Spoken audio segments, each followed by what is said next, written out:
룻기 말씀을 함께 묵상하도록 하겠습니다. 룻기는 어버이 주일의 단골 본문이라고 할 수 있습니다.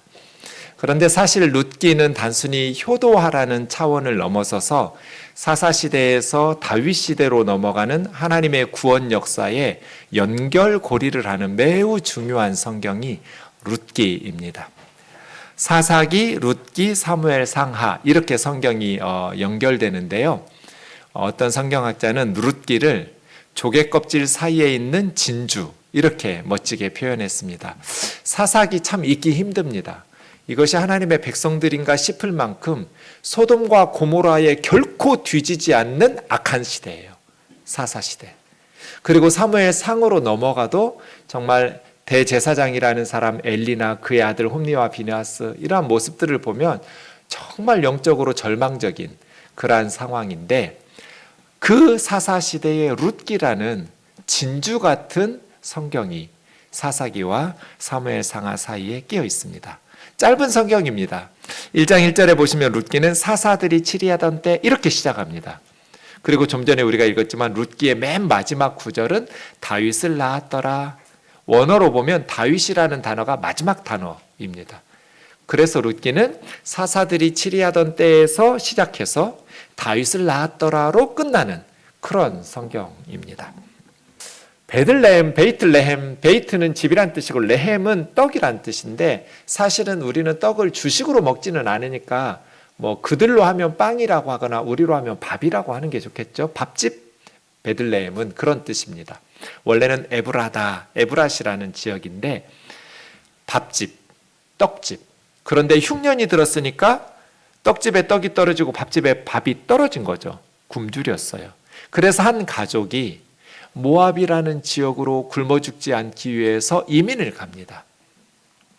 떡집에 밥집에 흉년이 들어서 이제는 살기 위해서 아버지와 어머니 두 아들이 모압으로 이주를 했는데 아버지 이름은 엘리멜렉. 엘리는 나의 하나님인 뜻이고 멜렉은 왕이라는 뜻이니까 나의 하나님은 왕이시다 그런 뜻인데 나오미는 나의 기쁨, 나의 행복 그런 뜻입니다. 부부가 이름을 부르면 나의 하나님은 나의 왕이십니다 이렇게 고백도 하지만 당신은 나의 하나님, 당신은 나의 왕 이런 고백 같아요. 나오미가 누구 믿고 모압까지 갔겠어요? 하나님 같고 왕 같은 남편 믿고 갔겠죠. 엘리멜렉 하면 엘리멜렉은 자기 아내를 향해서 당신은 나의 기쁨, 나의 행복, 나오미 이렇게 불렀죠. 말론과 기련이라는 아들들 이름은 조금 좀 의외입니다. 병약하다, 약골이다 그런 뜻이어서 둘 다 아마 후대 사람들이 이름을 바꿨나 이렇게 추측하는 성경학자들도 있습니다. 어쨌든 어머니와 아버지 두 아들이 모압 지방으로 흉년 때문에 굶주림을 피해서 살려고 이민을 갑니다. 그 모압에서 이 가족이 불행한 일을 당합니다. 죽지 않으려고 모압으로 갔는데 모압에서 장례식을 3번을 치릅니다. 남편 엘리멜렉이 먼저 죽었어요. 이방 땅에서 하나님 같고 남편같이 믿고 의지하던 엘리멜렉이 죽었을 때 나오미는 너무나 괴로웠을 거예요. 그래도 아직은 희망이 있죠. 두 아들이 건강하게 살고 있으니까요. 모압 여자들 중에서 며느리를 얻어서 말론에게는 룻을 또 기련에게는 오르바라는 모압 며느리를 얻어서 짝을 지어줍니다. 흐뭇하게 바라봤을 것 같아요. 아들들이 잘 자라서 가정을 이룬 그 모습을 보았는데 얼마 지나지 않아서 그 땅에 거주한 지 10여 년쯤에 두 아들이 죽습니다. 네 식구가 갔는데 3번의 장례식을 치르면서 남편과 두 아들이 세상을 떠나게 됩니다. 그리고 다 죽고 두 아들과 남편 뒤에 남았더라. 이 가정의 가계도를 보시면 엘리멜렉과 나오미, 말론과 기련이 이제 남자들은 셋 다 죽고 새 과부가 되었어요. 시어머니도 과부인데 며느리들도 청상 과부가 되어버렸어요. 자식도 없고 젊은 날 남편들이 떠나게 되었습니다. 어떻게 이럴 수가 있을까요? 살려고 떠났는데 장례식을 3번을 치렀어요. 6절에 보면 하나님께서 그 백성들을 돌보셔서 베들레헴 고향에 풍년이 들었다는 소문을 들어요. 뭐 꿈에 나타나서 하나님께서 돌아가라고 말씀하신 것도 아니고요. 선지자를 보내주셔서 고향으로 돌아오라고 말씀하신 것도 아니에요. 그냥 사람 입에서 귀로 입에서 귀로 입에서 귀로 전달하면서 사람의 소문을 통해서 나오미의 귀에 하나님의 소식이 들렸어요. 여러분 같으면 어떻게 할 것 같으세요? 고향으로 돌아가고 싶은 마음이 있을지라도 이제 와서 나 혼자 고향 사람들에게 무슨 창피를 당하려고 그런 마음으로 그냥 주저앉을 분들이 많았을 것 같아요. 그런데 나오미는 여기서 죽지 말고 고향으로 돌아가서 내 생을 마무리하자라고 생각을 합니다. 그렇게 돌아올 때 며느리들도 함께 따라옵니다. 그때 진심으로 나오미가 대답합니다. 나를 따라오면 너희는 남편을 얻을 소망이 없다. 당신은 계대 결혼이라고 해서 대를 계승하고 이어주는 결혼이 있었습니다. 형제가 후손을 남기지 못하고 죽을 경우에 다른 형제가 대를 이어주기 위해서 죽은 형제의 이름으로 그 대를 이어줍니다. 나오미에게는 두 아들 말론과 기련이 있었습니다. 둘 중에 하나라도 살았으면 나머지 과부가 된 며느리에게 계대 결혼을 이어줄 수 있는 희망이 있지만 두 아들을 다 죽어버렸어요. 나오미는 늙었어요. 자식들을 결혼시킬 만큼. 이제 결혼해서 아이를 임신한다 해도 그 애가 언제 커서 너희들 신랑이 되겠느냐는 거예요. 그러니 나 따라오면 너희에게는 소망이 없다. 어찌 젊은 아이들이 남편 없이 지내겠다고 결심을 하겠느냐. 하나님께서 나를 치셔서 내가 이런 기구한 인생을 살아가고 있지만 나는 너희들 때문에 더 가슴이 찢어지는 것 같다고. 내가 과부된 것도 가슴 아픈데 힘들었는데 내 아들들이 그렇게 떠나는 바람에 너희들이 젊은 날부터 과부로 살아야 하는 것이 내 가슴을 더 아프게 하노라고. 진정으로 돌아가서 좋은 사람 만나서 행복하게 살라고 이야기합니다. 그렇게 어머니의 진심을 깨닫고 이제 오르바는 친정을 선택합니다. 그때 룻이 대답합니다. 나 어머니 떠나가라고 말하지 말라고. 어머니 가는 곳에 나도 가고 어머니 서는 곳 머무는 곳에 나도 머물고 어머니 백성이 내 백성이고 어머니 하나님이 내 하나님이고 어머니가 죽으면 그 당시 이스라엘 사람들은 가족묘기 때문에 바위를 파서 가족들을 함께 매장을 하거든요. 먼저 나오미가 시어머니니까 죽을 확률이 높겠죠. 그러면 가족묘에 안치하겠죠. 시간이 지나면 육탈해서 뼈만 남으면 모아두어요. 그 다음에 룻이 죽겠죠? 그러면 어머니 묻었던 그 무덤에 들어가요. 시간이 지나면 육탈하겠죠? 룻의 뼈를 모아서 어머니 나오미 뼈와 함께 섞겠다는 거예요. 17절은 그런 뜻이에요. 나는 죽어서도 어머니를 떠나지 않을 거라고. 어머니 죽으시는 곳에서 나도 죽어서 그 무덤에 거기 묻혀서 내 뼈가 어머니 뼈하고 같이 만날 거라고. 내가 죽는 것을 제외하고 어머니 곁을 떠나시면 하나님께서 내게 어떤 형벌을 내리시더라도 나는 달게 받을 거라고. 이런 며느리는 말릴 수 있어요, 없어요? 이건 이제 체면과 명예의 차원의 대답이 아니에요. 진심이죠. 그래서 시어머니 나오미가 아이고 이 바보 같은 며느리 말릴 수가 없었어요.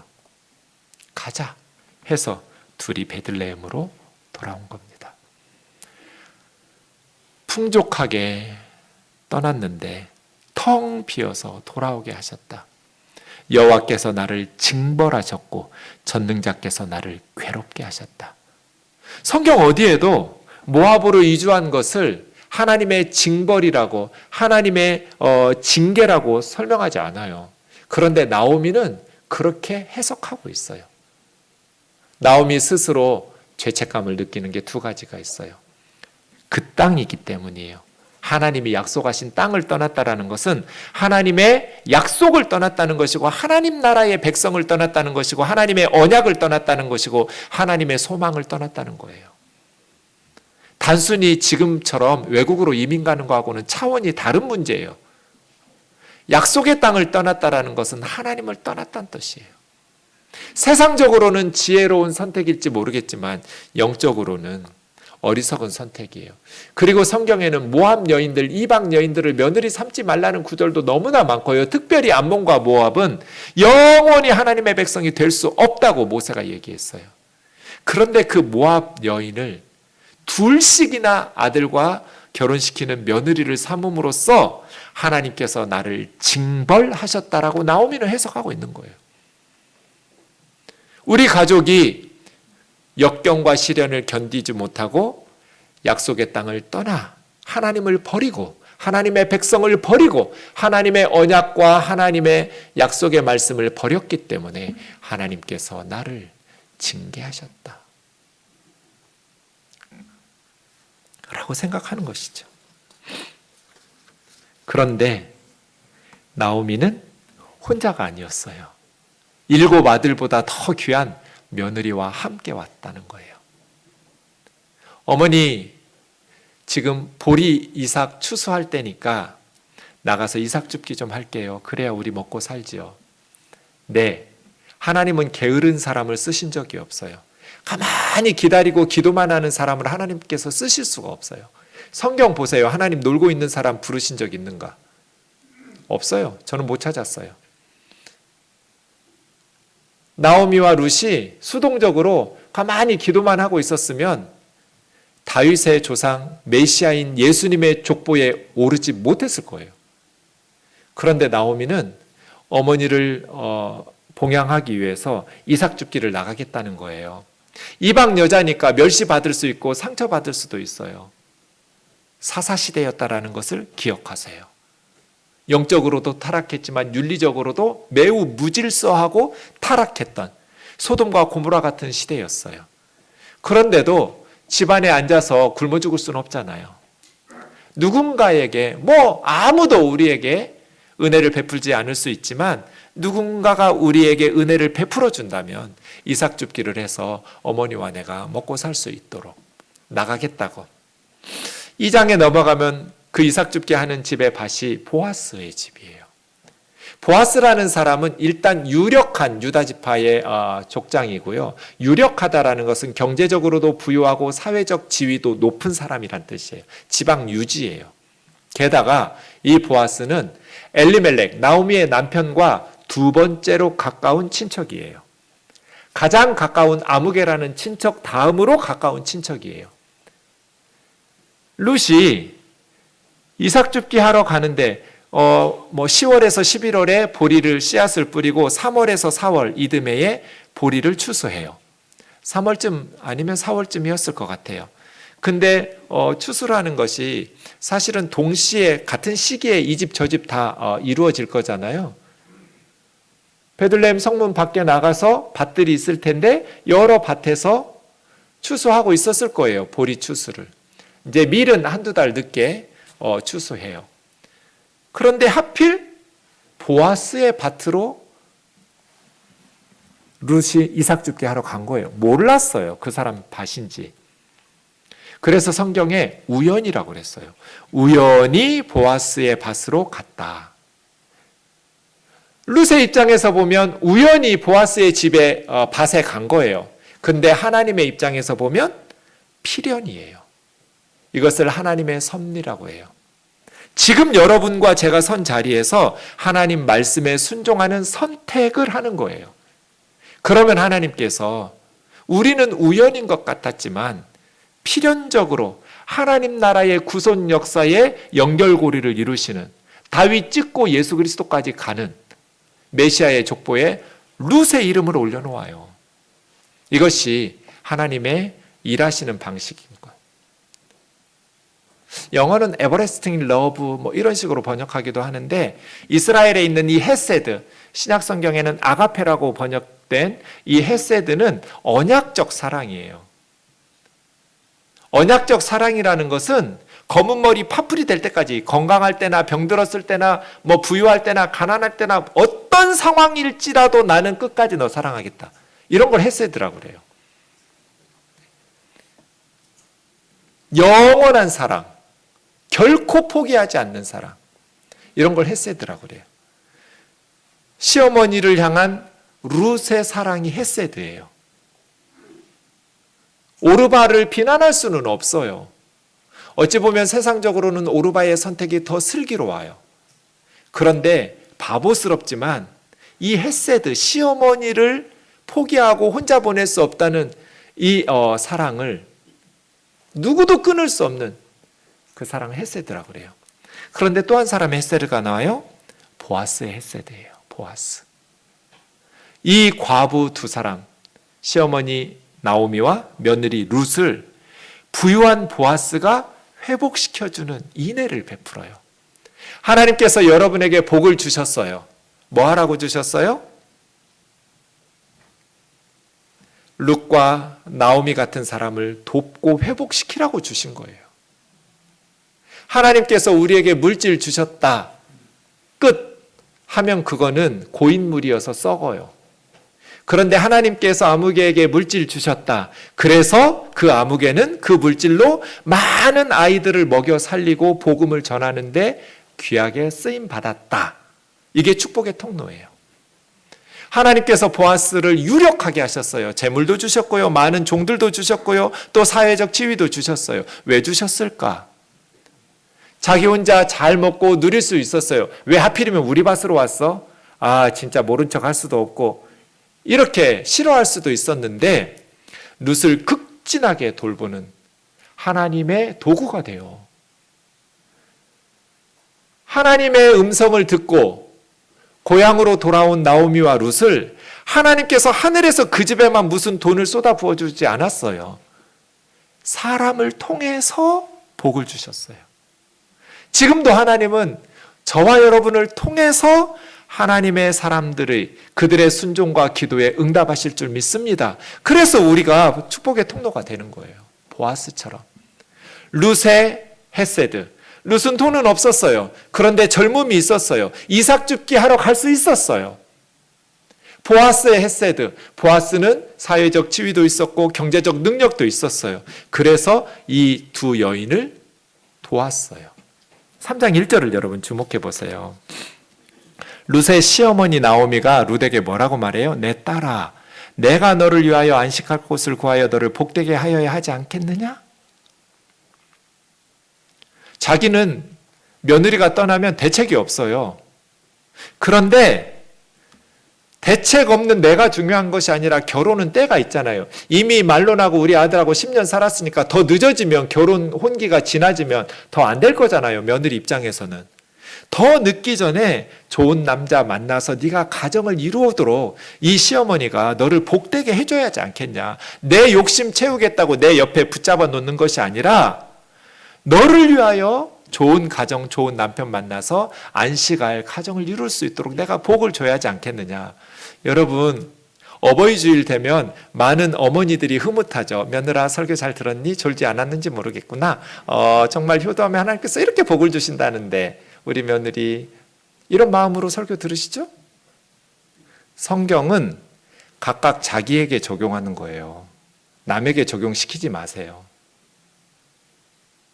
룻기를 들었으면 시어머니들은 3장 1절을 나에게 적용하는 거예요.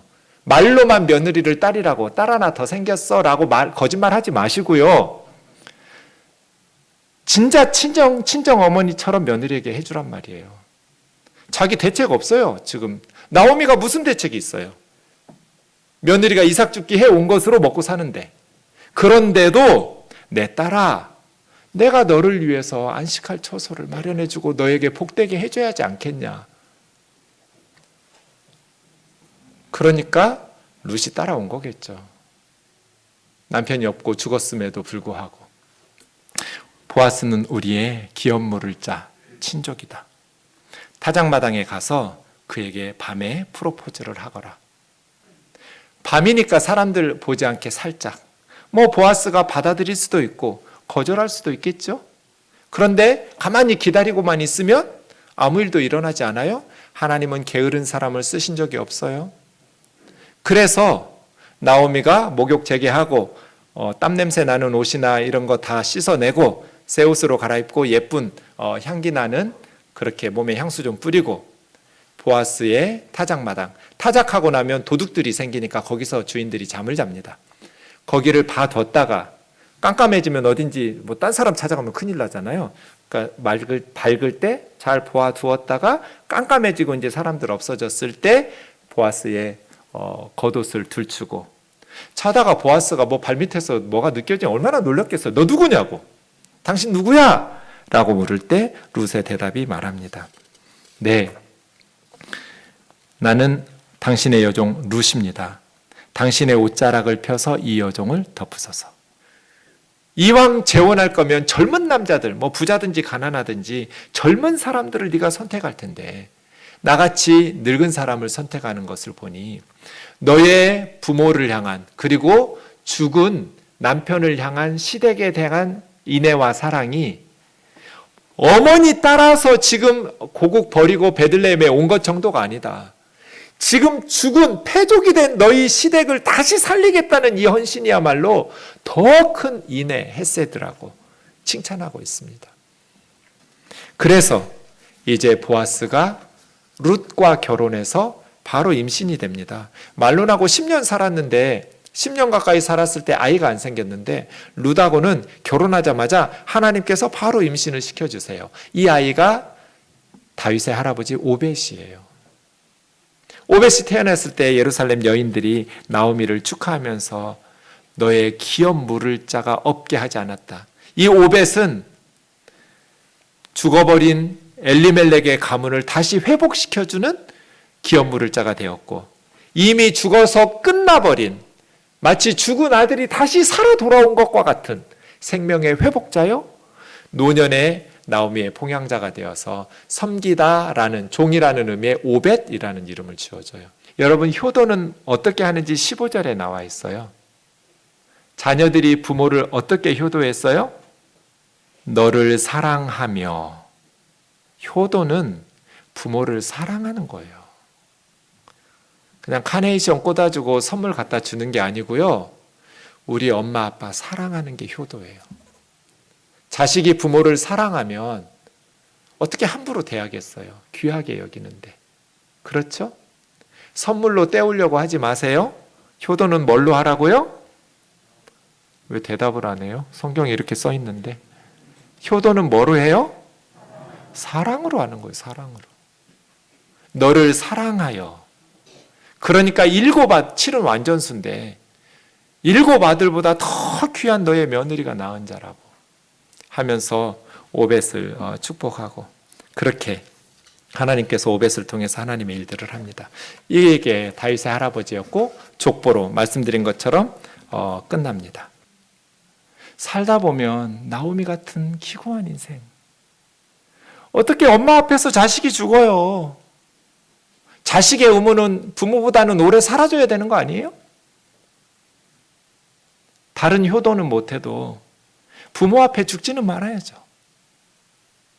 그런데 살다 보면 부모 남겨놓고 떠나야 될 때가 있어요. 하나님의 일하심을 이해할 수가 없고 도대체 하나님께서 왜 이런 일들을 이루시는지 도저히 납득 안 될 때가 있어요. 하나님 떠나고 싶고 하나님이 원망스럽고 싶고 도저히 이해할 수 없을 것 같지만 그럼에도 불구하고 종점까지 보고 계시는 하나님을 신뢰하면서 지금 내 자리에서 야간 운전하듯이 주저앉아 있지 않고 모압에서 일어나 베들레헴으로 하나님의 품으로 하나님의 말씀이 있는 곳으로 돌아오면 하나님께서 새 일을 행하시더라.